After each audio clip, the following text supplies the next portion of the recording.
Thank you, everyone. We'll go straight to English questions for Carlos, followed by Spanish.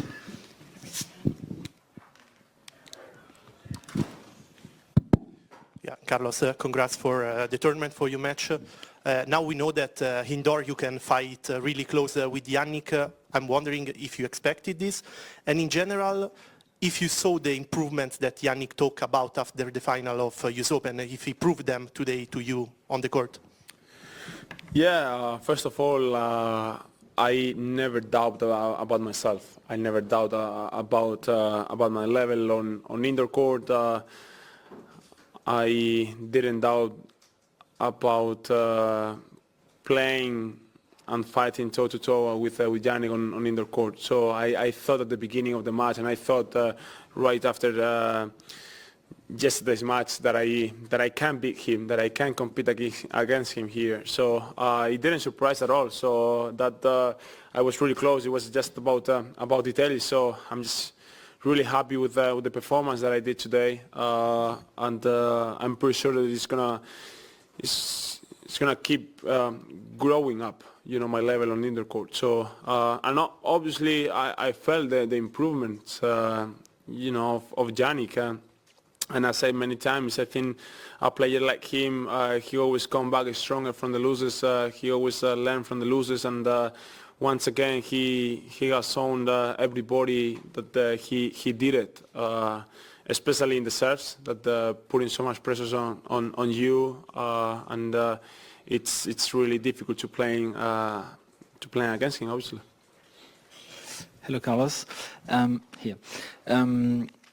Small details, as you mentioned. Just after the match, do you have a precise idea of all the details that was key? And I guess you analyze all your matches against Jannik in detail just to know how to play him the next time. How do you do that precisely? Is it you and Juan Carlos behind the screen? Is it one or the other separately, and then you put the facts in common? I guess you have statisticians. How do you work on debriefing the match precisely and the small details? Well, as I said, it's totally different when you see a match from outside than inside. So obviously we are gonna put all our feelings on the table, and we will discuss about it. Obviously I will tell them how I felt on court, what I did wrong or what I think I did wrong, and they will tell me how they saw the match, my weaknesses, my good points, my good things, and we will try to be better on that. I have few on mine already, which I already told them, but it's the season is almost over, so we have the precision already in the corner, and I will try to put everything to be better on that precision, to start the season even stronger. But as I said, it was details, and I will try the next time that the details are going to come to my side.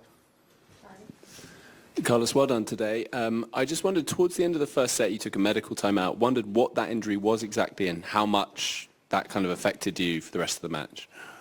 Well, it's, I felt something in the hamstring after trying to catch one serve.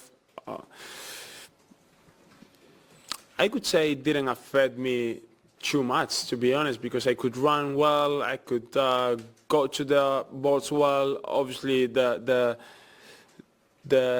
thoughts about how it's going to be if I do crazy things that I'm used to do it, how it's gonna be. So those thoughts were in my mind sometimes, but I could play well. So don't get me wrong, because I'm not gonna say I could play better or I could do something better if my hamstring were well, because I could play a really good tennis with it, and the lose is because he deserved it. And then we get into the real pressure cooker, Carlos' hamstring injury. Oh boy, what a moment. The medical timeout shakes things up, but Carlos is quick to clarify. It didn't affect me too much. And honestly, you have to respect that level of mental toughness. Playing injured can make or break a match, but he pushed through, refusing to let it define him. However, we've got to ask, what have happened if the injury had been more serious? Is Carlos' mental game stronger than his physical limitations? I guess we'll see. Carlos, related also to this injury, did it make it like you started to have a different game plan after that, getting more aggressive, coming more to the net? Is it something that you were prepared for? And second question, are you going to play Davis Cup after this or not? Well, I didn't change the plan because of the injury. I changed it because I felt that I had to do something else. I'm trying to be as aggressive as I can on court every match, but especially I think even more against Jannik every time that I can, just trying to go forward. It works, to be honest, because I was a break up. I was serving well. It was that game. I think it was in 3-2. I don't remember actually, but in the middle of the second set, that I was up in the game. Few mistakes that I didn't have to do it, to be honest. But in general, I think it was a great plan that I did today. That's why I'm really happy with the level and the performance that I did today, because I think I did not too many things wrong, which is great. But yeah, and the Davis Cup, yeah, I'm heading off to Bologna tomorrow. Hi Carlos, congrats for the tournament. I was wondering, was this the most hostile environment you played in? You're always used to have the crowd for you, and of course I think this is one of the few places in the world where you don't have most of the crowds for you. So did it affect you, and was this like the most difficult environment you played in? Well, first of all, they didn't affect me at all. So there were some times that I really didn't like it. Feeling this energy, even though it was, I'm gonna say against me, but it was more. It wasn't against me. It was more cheating for him. But I like to feel this kind of energy, this environment, even though if it wasn't cheering for me. So I think he deserves that energy from the crowd. And I would say I haven't talked so much about it, but the most difficult match that I have ever played in my career with the crowd was in Paris-Bercy 2021. I will not forget it in my whole life, because it was a turn point. I grew up a lot from that match, but that match, it was the most difficult match that I have ever played with a crowd. Carlos, it was obviously such a close match. Not much separated the two of you, but if you had to indicate what made the difference, what would you say? I mean, was it not getting the set points in the first? Was it giving the break back in the second? Or was there something else that made the difference? Well, I didn't take the opportunities he broke me in the match at the first the first place. Let's say the set point there in the first set, I was returning pretty well. The second set I was returning pretty well, but he came out with a second serve 185, 190 second serve that he surprised me, to be honest. And after that, I think I had a few points that I could have win in the tiebreak that I lost it.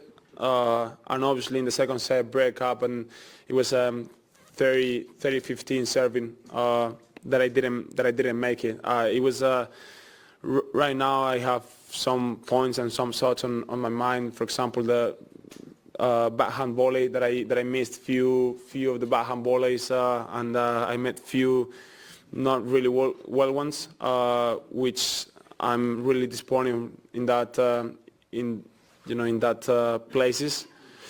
So I would say that was the key, because it was a really important moment that I didn't finish the point with the backhand volley, and I met him to making the passing or making the lob or making whatever. So I think that was a really important song that I didn't do well today.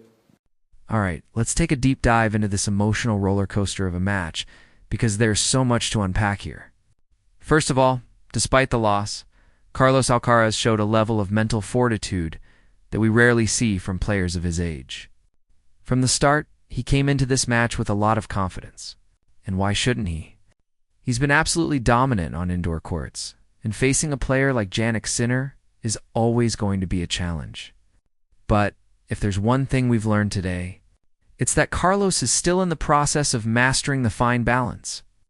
Between aggression and precision, Carlos had absolutely no doubt in his mind that he could compete against Sinner. And for much of the match, he was right. The way he was able to fight back even when things weren't going his way shows exactly why he's such a highly regarded prospect in the tennis world. We're talking about a player who doesn't back down. His level-headedness and his ability to trust in his own game are something we should all take note of. His resilience today, despite the pressure, was truly remarkable. Asterisk, but let's not ignore the obvious elephant in the room, the injury. After that medical timeout, there was an element of doubt that crept into Carlos's mind, and rightfully so. How could it not? An injury like that, especially when you're playing a high-stakes match against one of the best players in the world, could throw anyone off their game. But here's where Carlos's mental toughness truly shines through. He didn't let it take control of the match. In fact, he doubled down.